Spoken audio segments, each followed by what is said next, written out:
Good afternoon, good morning, wherever you may be. Thank you for choosing to make chemistry part of your day. And I know what a lot of you are thinking right now.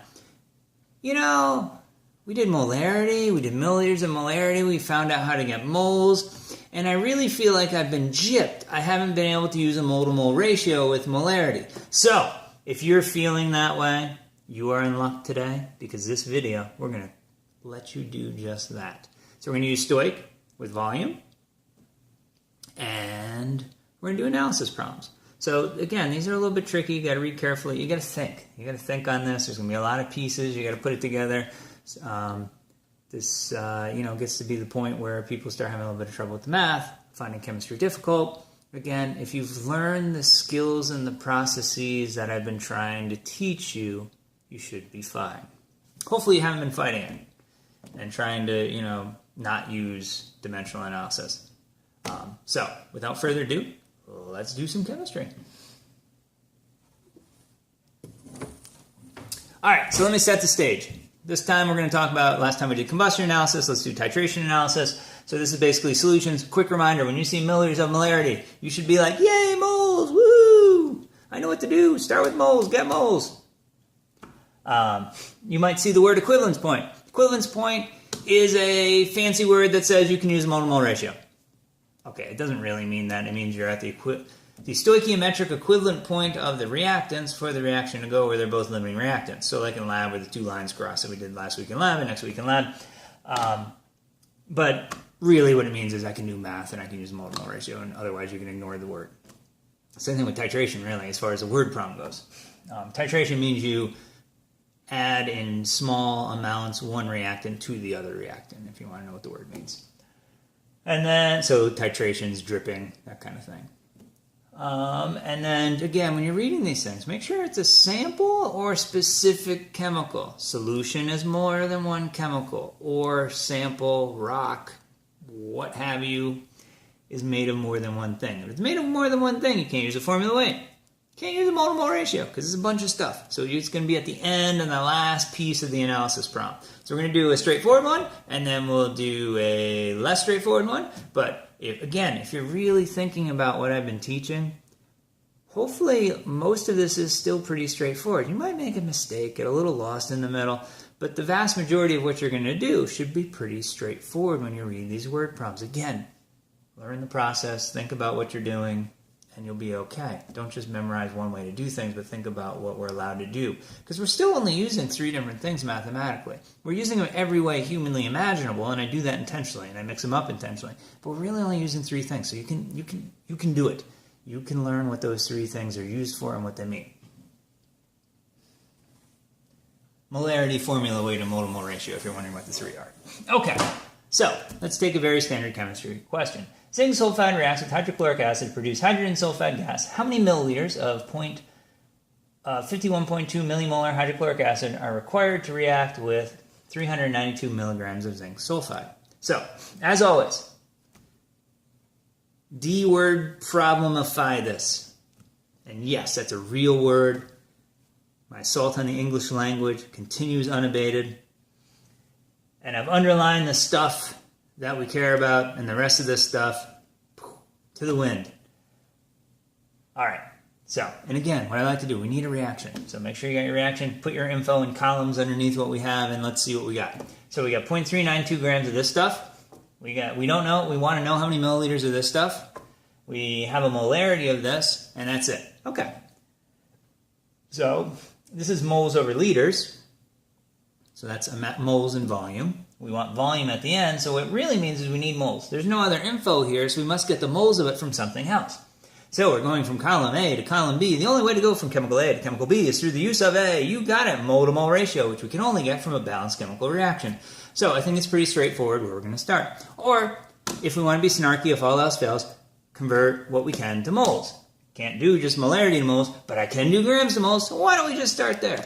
Wonderful, beautiful, gorgeous thinking.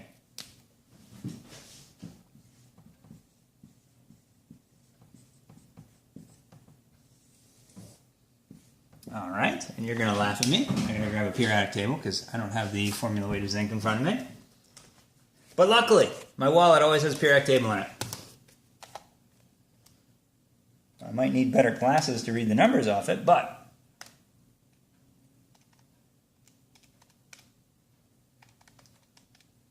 97.43, always a bunch of grams per 1 mole.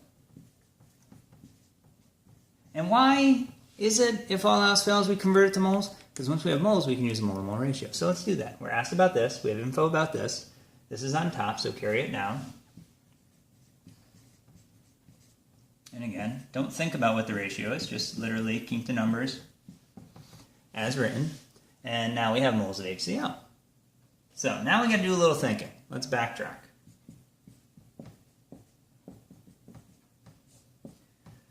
So, moles and volume, volume and moles. Hopefully you're thinking molarity. The good news is we have molarity, and again, that big M is blank per blank. Don't ever use the big M for calculations. It's moles over liters.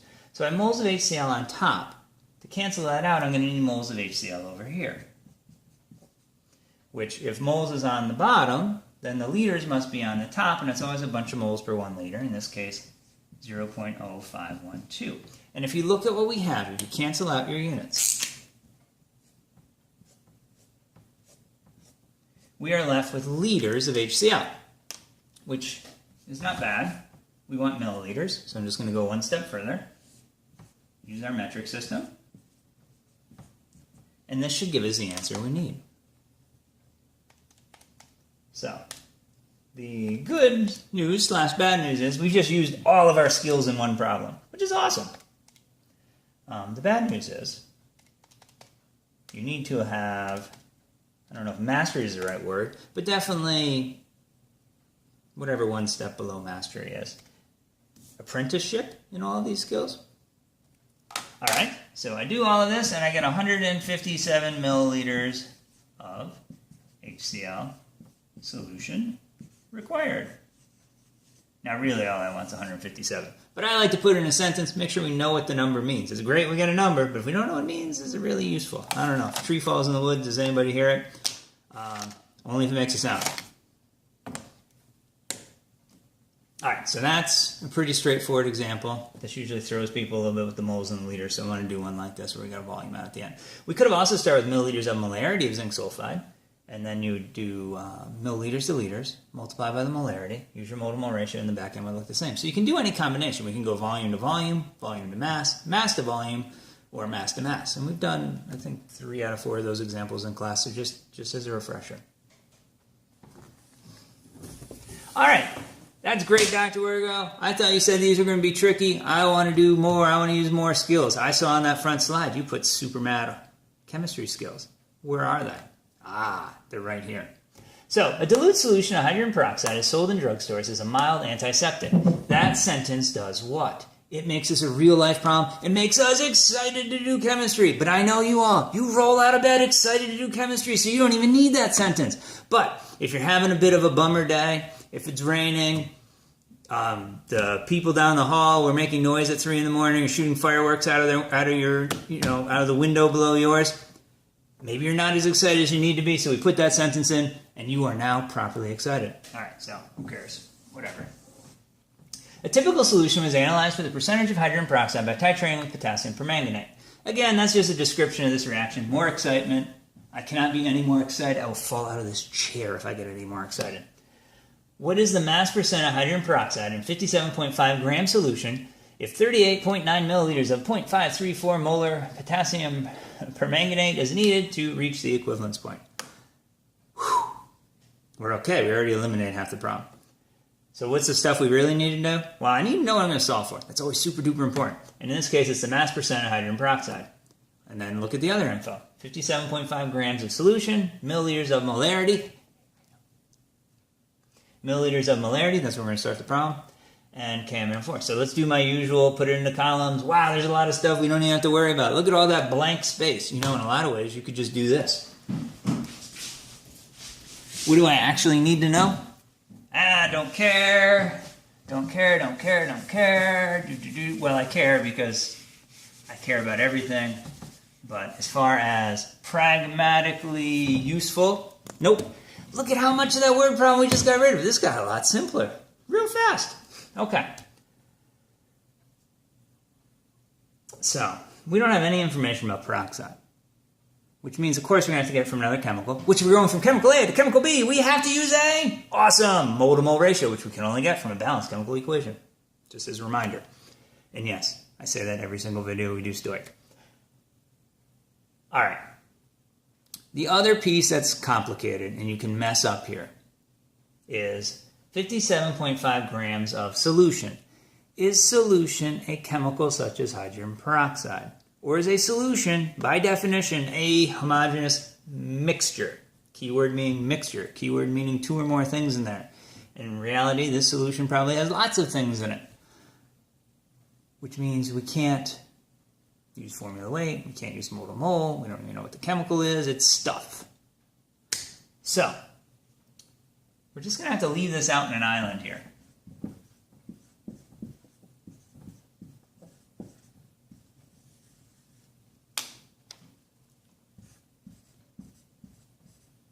There, an island.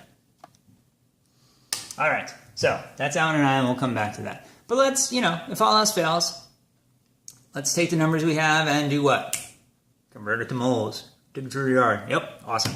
I know I look just like a star-nosed mole. It's amazing. It really is. Look at that. Okay. I'm going to do the top of the board. It's a little bit easier to write. 38.90 milliliters, KMNO4. Big M, we don't want to use that. Blank per blank, moles per liter. So we might as well convert that to liters. And now we can use that molarity. So liters is on top, we want liters on bottom.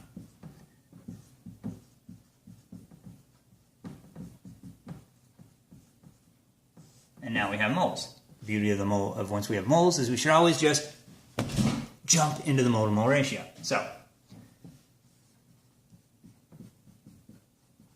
2 moles of permanganate, 5 moles of peroxide. Awesome. And then we're asked for what? The mass percent. So is moles a unit of mass? No. But I can relate moles and mass. Mass and moles, formula weight. 34.02 grams per mole. And as I like to say, this will get us a number.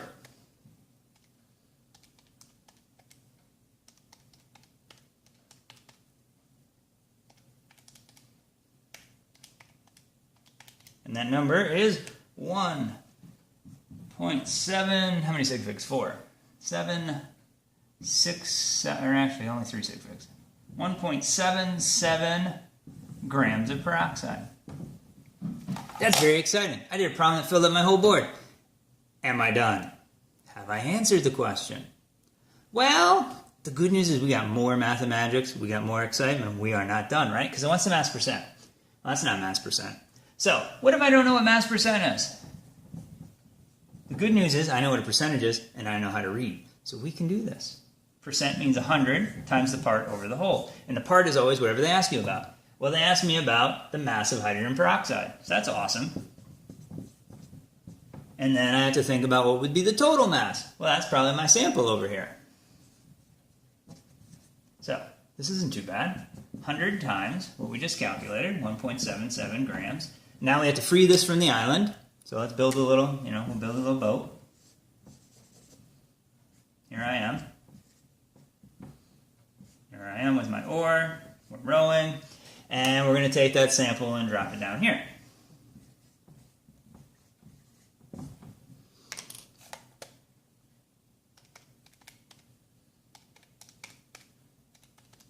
And I get 3.08%.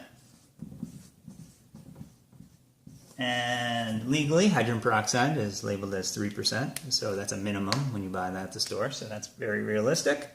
It passes quality control. And guess what? You have finished all of the material on test number 2. So a W, experts on test number 2 material, stoichiometry, solution chemistry. We'll have a large chance to demonstrate our chemical knowledge coming up. Have a wonderful and joyous rest of your day as you contemplate the wonders of chemistry. Thank you very much.